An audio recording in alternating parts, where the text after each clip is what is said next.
है कि अगर शौहर पीएचडी है तो बीवी जाहिल है। इतना अदम तवाज़ुन था। लेकिन जब से ये 10-20 सालों से बच्चियों की तालीम देने का रवाज शुरू हुआ है तो जाकर के तवाज़ुन दुरुस्त होने लगा है।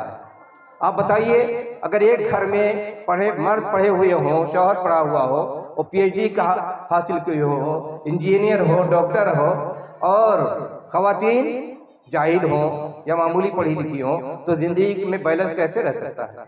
जिंदगी की गाड़ी कैसे चल सकती है? जिस तरह आज निज़ाम हयात तय है, मुतय्यन है, उसमें उसके लिए भी ज़रूरी है, और उससे ज़्यादा ज़रूरी ये है कि एक मुस्लिम घराने, मुस्लिम फर्द, मुस्लिम ख़ानदान में इल्म दीन होना ज़रूरी है। इल्म दीन भी हो, इल्म दुनिया भी हो।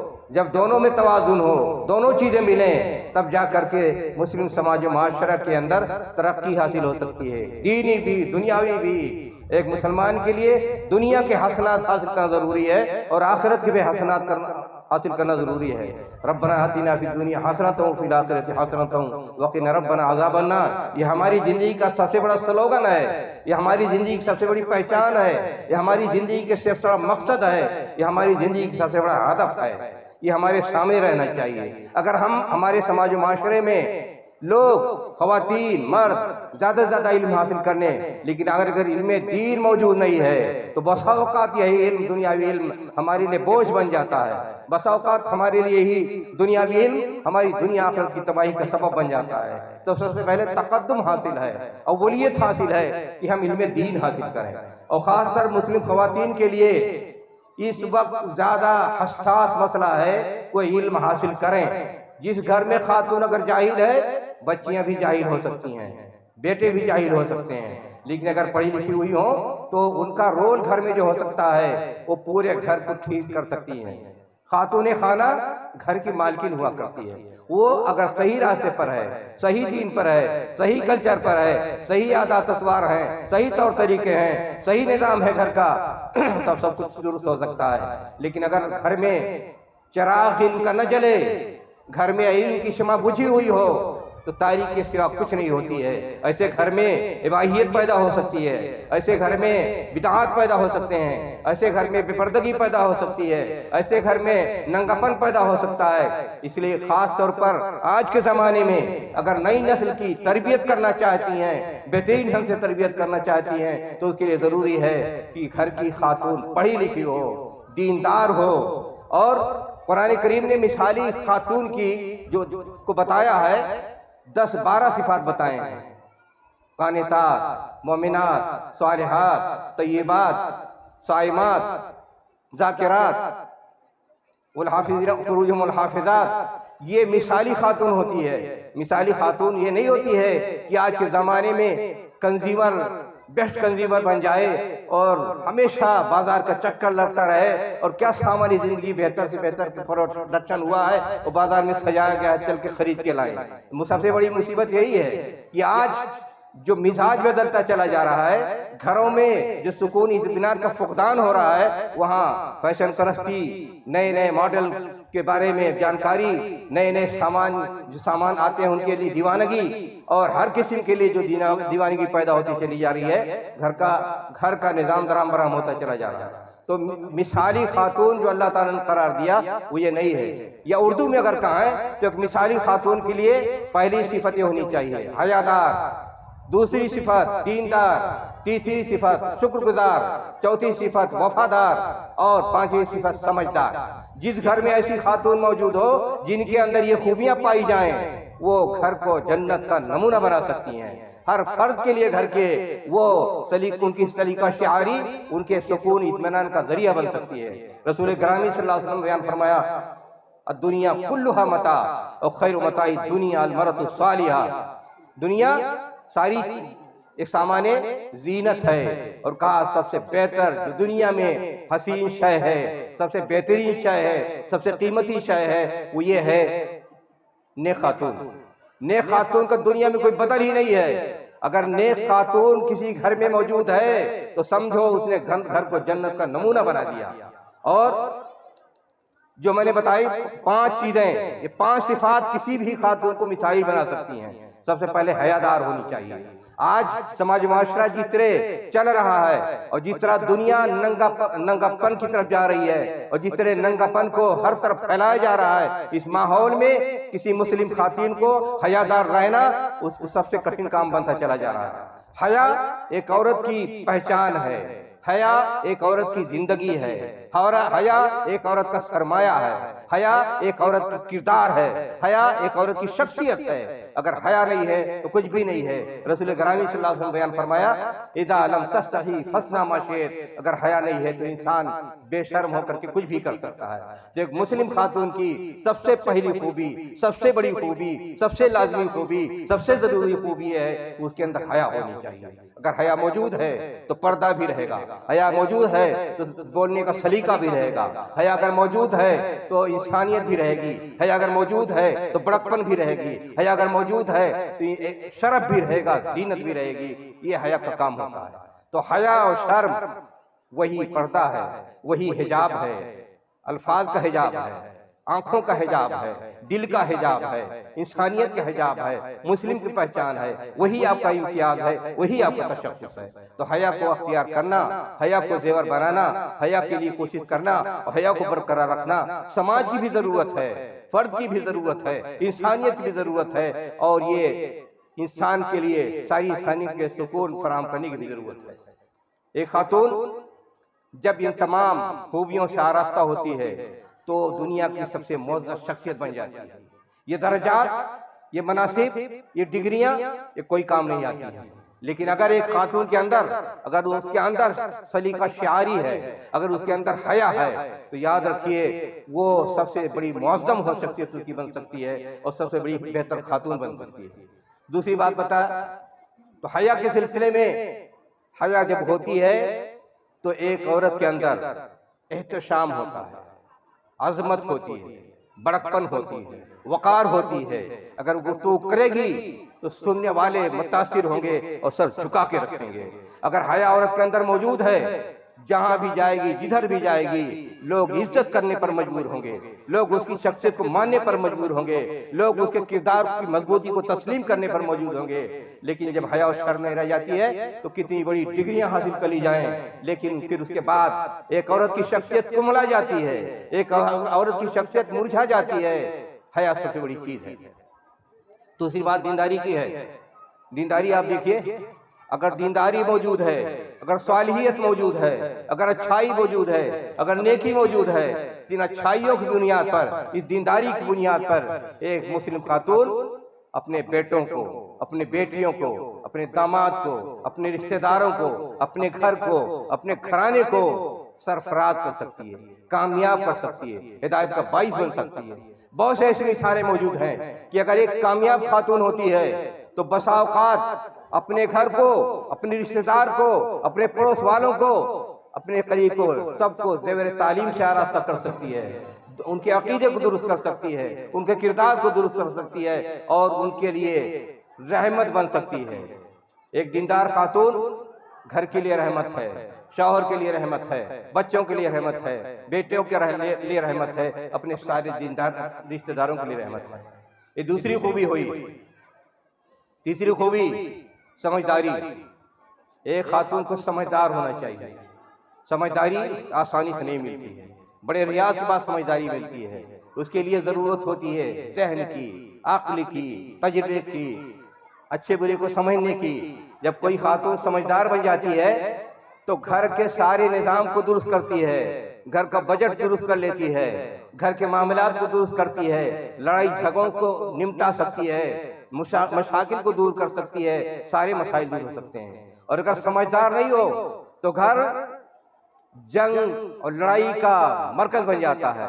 सुबह शाम लड़ाइयाँ होती हैं, जितने फर्द होते हैं हर एक दूसरे से दस्तगरीबा हुआ करते हैं। तो समझदार खातून घर के लिए सारे तरक्की का जरिया बन सकती है, सुकून का जरिया बन सकती है, माशरती इस्लाह का जरिया बन सकती है। शुक्रगुजारी की बात है। एक खातून मियारी खातून के लिए, मिसाली खातून के लिए जरूरी है कि वो शुक्रगुजार बने। शुक्रगुजारी खातून के सिलसिले में इतना अहम मसला है कि रसूल ग्रामी सल्लल्लाहु अलैहि वसल्लम बयान फरमाया कि क़यामत के दिन देखा जाएगा कि औरतों की कसरत जहन्नम में जाएगी। ताज्जुब हुआ, पूछा गया कि ऐसा क्यों है? कहा यकफुरनल आशीर व यकफुरन तान, या कमा काल रसूलुल्लाह सल्लल्लाहु अलैहि वसल्लम, कहा वो ज्यादा से ज्यादा नाशुक्री करती हैं, शौहर कितना उसके लिए आसानियां फराहम कर दे, लेकिन अगर शुक्रगुजारी के जज्बा मौजूद नहीं है तो हर मसले पर इनकार, कुछ नहीं मिला, कुछ नहीं किया गया, कुछ नहीं मिला। इस घर में हमेशा दलिदरपन है, इस घर में हमेशा सताया जा रहा है, फक्र है, मुताजी है, चाहे कितना मिला कर दे दे। लेकिन अगर एक शुक्रगुजार खातून है तो मामूली चीजों पर भी जिंदगी शुक्रगुजारी से बसर कर सकती है और शौहर के लिए, घर के लिए आजाब नहीं बन सकती है। एक खातून अगर शुक्रगुजार ना हो तो घर के लिए आजाब बन जाती है, शौहर के लिए आजाब बन जाती है और माँ बाप के लिए आजाब बन जाती है। लेकिन अगर शुक्रगुजारी आ जाए तो शुक्रगुजारी की बुनियाद पर वो लोगों, समझिए, वो अपने शौहर के सर का ताज बन जाती है। शुक्रगुजारी के बाद जरूरी है वफादारी। वफा बहुत कीमती वस्फ है। वफादारी अगर शौहर बीवी के अंदर होती है तो हर कदम पर अपने शौहर का साथ देती है। वो कभी गवारा नहीं कर सकती है कहीं भी किसी महफिल में उसके शौहर पर कोई अंगुश नुमाई कर सके। वफादारी ये होती है। वफादारी, बीवी की वफादारी कब्र तक होती है। जितनी वफादारी बीवी कर सकती है अपने शौहर के साथ, बहुत सी वफादारियां वक्ती होती हैं, बहुत सी वफादारियां मौसमी होती हैं, बहुत सी वफादारियां शुक्रगुजारी किसी के नवाजने पर होती हैं। लेकिन बीवी की वफादारी जब से वो कबूल, कहाँ कबूल है, उस वक्त से लेकर कब्र तक उसकी वफादारी होती है। उसकी वफादारी में तातुल नहीं होता है, तसलसल होता है। वो हमेशा हर हाल में अपने शौहर को वफादार रहेगी, अपनी इज्जत के बाद शौहर की इज्जत के बारे में वफादार रहेगी, शौहर की जायदाद के बारे में वफादार रहेगी, शौहर के नामूस के बारे में वफादार रहेगी और शौहर के रिश्तेदारों के बारे में वफादार रहेगी। वफादारी उसकी पहचान बन जाती है। हर शय में वफादारी। कभी अपने शौहर की आन बान पर दागो धब्बा नहीं आने दे सकती है, कभी उसको नीचा नहीं देखने के लिए गवारा कर सकती है। हमेशा उसके अंदर वफादारी कैफियत रहती है। तो ये मिसाली खातून बनने के लिए जरूरी है कि सिफात हमारे खवातीन के अंदर पैदा हों। इन्हीं सिफात की बुनियाद पर वो अजीम बन सकती हैं, वो बड़ा बन सकती हैं, उनकी शख्सियत बन सकती है और वो शजरे सायादार बन सकती हैं। एक खातून के अंदर जब सारी सिफात मौजूद हो तो समाज के लिए, घर के लिए शजरे सायादार बन सकती हैं। कितनी भी आदियां आए, कितनी भी मुश्किलात आए, कितनी भी परेशानियां आए, लेकिन इस खातून, मिसाली खातून की बुनियाद पर घर में हमेशा ठंडक रहेगी। आंखों के लिए ठंडक, दिल की ठंडक, बच्चों के लिए ठंडक और हमेशा करार सुकून घर में मौजूद रहेगा। ये चंद बातें मैंने आपके सामने पेश की। उम्मीद इस पर गौर फरमाएंगी और इसके मुताबिक अपनी जिंदगी को ढालने की कोशिश करेंगे। अल्लाह ताला हम सबको तौफीक अता फरमाए।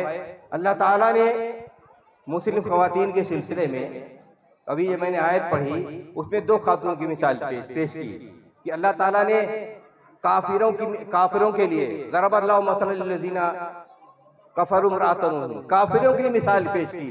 का फिरौन की बीवी, फिरौन जानते हैं दुनिया में गुरूर का, घमंड का, सरकशी का सबसे बड़ा सिंबल उसको करार दिया गया।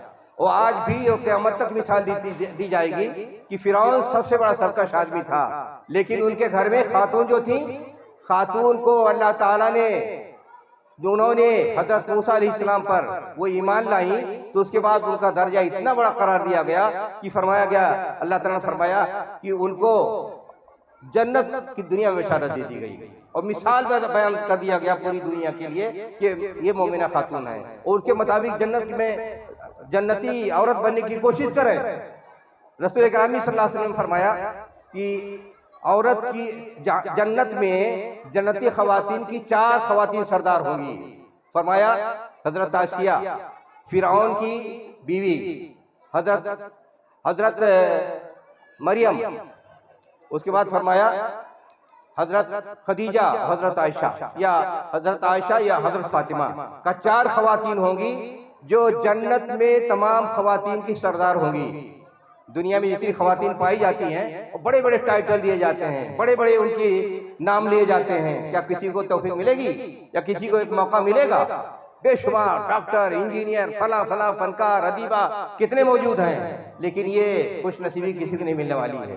ये खुश नसीबी जो रसूल करामी सल्लल्लाहु अलैहि वसल्लम बयान फरमाया, 4 खवातीन जन्नत की सरदार होंगी, उसमें से मुतय्यन कर दिया कि अल्लाह ताला ने इंदिया दिया कि ये खवातीन जन्नत में जाएंगी, तो उस तरह जन्नत बनने की कोशिश करें। और ये देखिए हजरत खदीजा के बारे में, हजरत खदीजा एक मर्तबा जब रसूल करामी सल्लल्लाहु अलैहि वसल्लम गारे हिरा में मौजूद थे और नबूवत मिल चुकी थी, तो हजरत खदीजा आपके लिए देखिए मक्का से गारे हिरा कोई 8 किलोमीटर दूर है, वहां से वो खाना और पानी लेके चली। हजरत जिब्रील अलैहिस्सलाम आए, उन्होंने कहा, नबी अकरम सल्लल्लाहु अलैहि वसल्लम से कहा कि देखिए खदीजा आपके लिए खाना लेकर आ रही है, पानी लेकर आ रही है, जब वो आए तो मेरा भी और अल्लाह ताला का सलाम उनको पेश कीजिए। किसको दर्जा हासिल है? ख्वातीन जरा गौर से सुने, दर्जात मकाम क्या होते हैं। जब हजरत खदीजा पहुंची रसूल करामी सल्लल्लाहु अलैहि वसल्लम पास खाना और पानी लेकर गारे हिरा में, तो हजरत जिब्रील अलैहिस्सलाम का उनको अल्लाह ताला का और हजरत जिब्रील अलैहिस्सलाम का सलाम उनको मिला। बुखारी की रिवायत है, ये दर्जा ये मकाम दुनिया में किसी को मिला? आज तक ये दर्जा ये मकाम हजरत खदीजा के सिवा उम्मत में किसी को मिला कि सलाम आ रहा है अल्लाह ताला का, सलाम आ रहा है जिब्रील अलैहिस्सलाम का, और सलाम कबूल करने वाले कौन हैं? नबी अकरम सल्लल्लाहु अलैहि वसल्लम। ये खाना हम आफ्ताब गोल्डन चैन, अल्लाह ताला सलाम भेज रहे हैं, जिब्रील अलैहिस्सलाम सलाम ला रहे हैं, नबी अकरम सल्लल्लाहु अलैहि वसल्लम सलाम कबूल कर रहे हैं और हजरत खदीजा को पहुंचा रहे हैं। किसको मकाम दर्जा मिला? ये भी हमारे लिए मिसाल है। खातून, मिसाली खातून, मिसाली खातून, मिसाली खातून, ये आप लोग तकरीर करें मैं करूं। मिसाली खातून ये है कि रसूल करामी सल्लल्लाहु अलैहि वसल्लम बताया, और यही तमाम उम्मत के लिए क़यामत तक यही हमारे लिए मिसाली खातून रहेंगी। हजरत आयशा के मुतालिक बयान फरमाया रसूल अकरम सल्लल्लाहु अलैहि वसल्लम जन्नती हैं, और हजरत फातिमा के मुतालिक फरमाया कि सय्यदतु निसाए अहलिल जन्नह, जन्नत में जाने वाली जितनी ख़वातीन होंगी उनको क़यादत किसको मिलेगी? हजरत फातिमा को, खास तौर पर उनका जिक्र आया। ये दर्जा क्यों मिला? ये दर्जा आसानी से मिल जाता है। इन ख़वातीन ने दीन की खातिर जितनी कुर्बानी दी, इन ख़वातीन ने जितना दीन के लिए तज़िया पेश किया, इन ख़वातीन ने जितना दीन के लिए अपना सब कुछ लगा दिया, वो मिसाली है। इसीलिए दीन में नबी अकरम सल्लल्लाहु अलैहि वसल्लम ने उनको मिसाली करार दे दिया। ख़वातीन को इस तरह बनना चाहिए।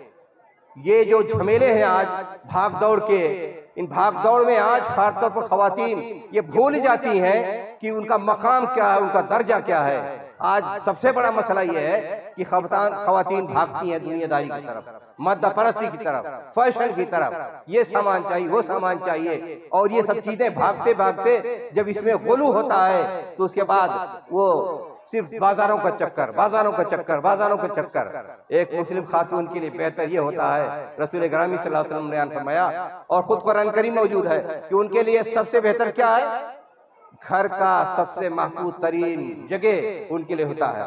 लेकिन आज रस्म रवाज, आज जिस तरह की दुनिया का माहौल बनता चला जा रहा है और दुनियादारी इस तरह बढ़ती चली जा रही है, उसमें मसला ये बनता चला जा रहा है कि आज हमारी ख़वातीन के लिए मॉडल कौन बनते जा रहे हैं? ये दुनिया के बाजारी लोग, ये फैशन परस्त लोग, और दुनिया के नए नए सामान पहुंचाने वाले और इंसानियत को नंगा करने वाले, ये लोग हमारे लिए मेयारी बनते चले जा रहे हैं। ये हमारे लिए मेयार नहीं है, हमारे लिए मिसाली नहीं है। हमारे लिए मिसाली वही ख़वातीन हैं, सहाबियात हैं, अज़वाज मुतहहरात हैं, नबी अकरम सल्लल्लाहु अलैहि वसल्लम ने जिनको पाकीज़ा करार दिया, कुरान करीम ने जिन सहाबियात को पाकीज़ा करार दिया, जिनके सिफ़ात बयान किए गए हैं, वो हमारे लिए नमूना है, वो हमारे लिए मिसाल है। उन्हीं को हमें नमूना बनाना चाहिए, उन्हीं को हमें मिसाल बनानी चाहिए।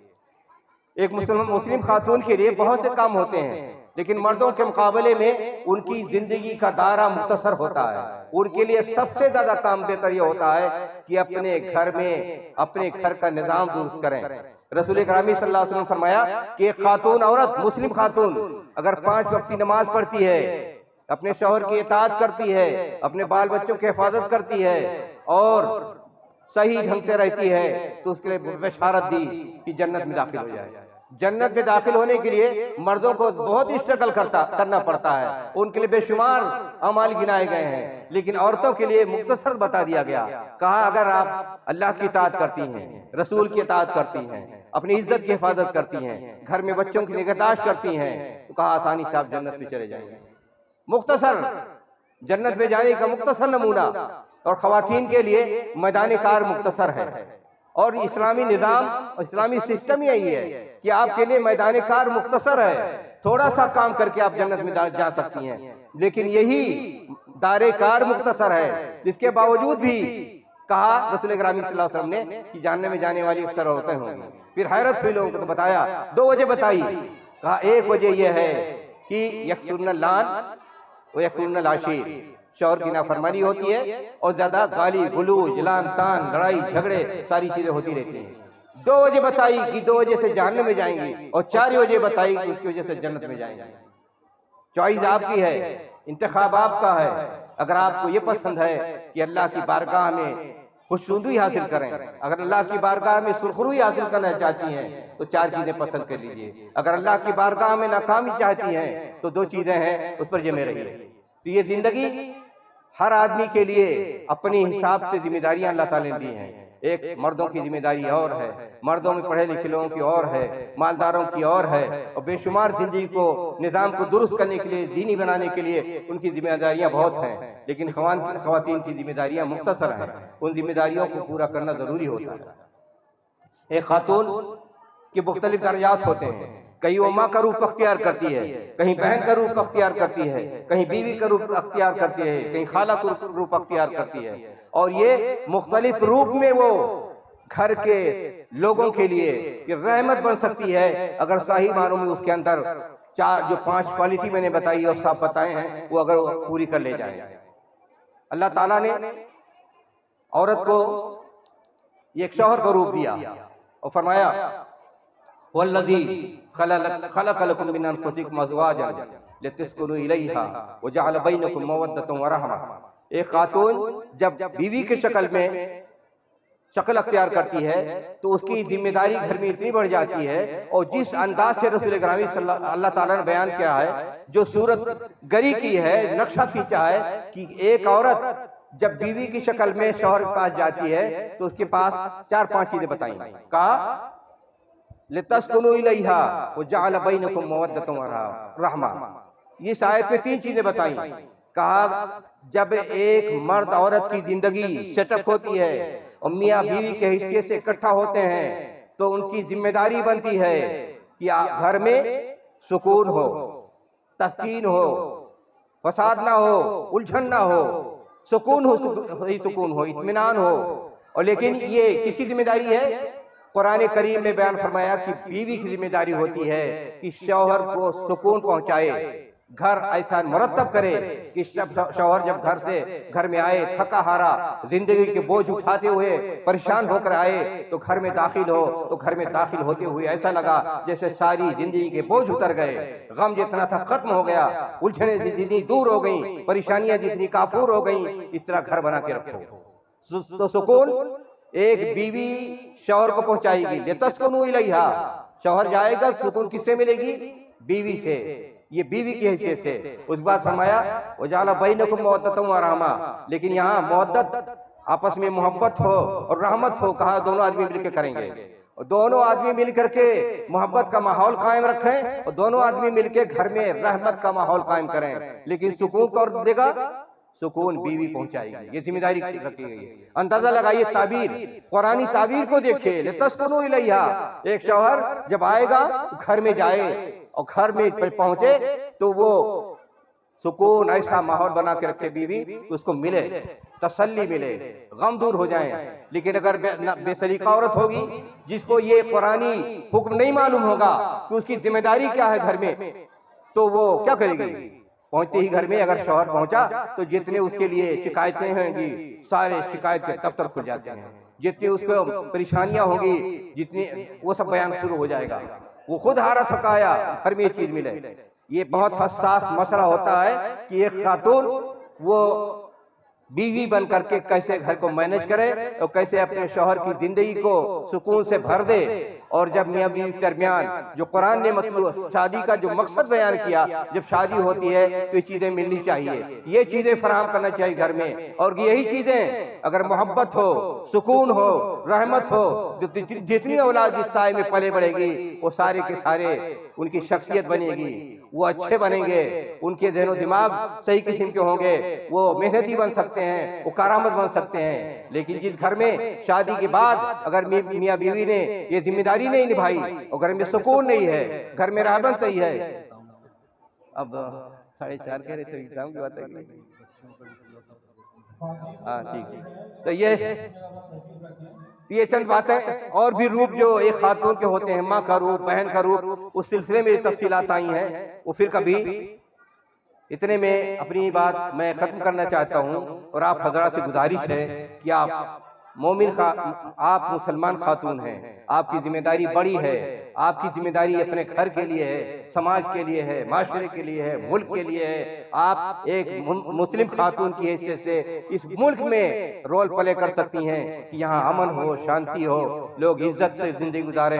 अल्लाह ताला हम सबको तौफीक अता फरमाए, हमारी खवातीन को तौफीक अता फरमाए कि वो एक इज्जत की जिंदगी गुजारें, हया की जिंदगी गुजारें, समझदारी की जिंदगी गुजारें, नेकी की जिंदगी गुजारें और समाज का बेहतरीन हिस्सा बन सकें। वाखिर दावाना अनिल हम्दुलिल्लाहि रब्बिल आलमीन।